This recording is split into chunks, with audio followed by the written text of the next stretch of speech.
बहुत समय पहले की बात है, जब ना तो बड़े बड़े देश थे और ना ही आज जैसे शहर। लोग छोटे छोटे गांवों में रहते थे। ज्यादातर लोग किसान थे जो जमीन जोतते थे, फसल उगाते थे और उसी से अपना जीवन चलाते थे।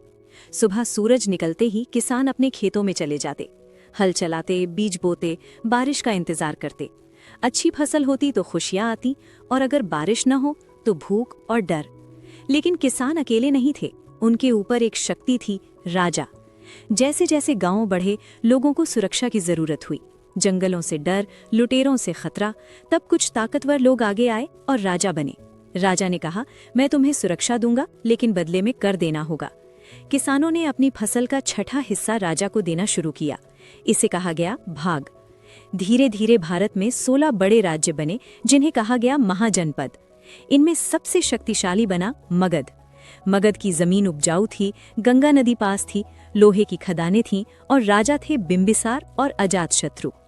राजा ने मजबूत किले बनाए, बड़ी सेना रखी और आसपास के राज्यों पर विजय पाई। राजा सिर्फ किसान से ही नहीं, व्यापारियों, कारीगरों और जंगलों से भी कर वसूलता था।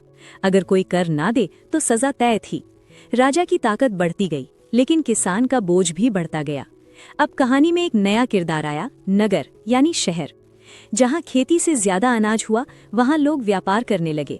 सड़कें बनी, बाजार सजे, सिक्के चलने लगे। नगर बने पाटलिपुत्र, उज्जैन, तक्षशिला, मथुरा।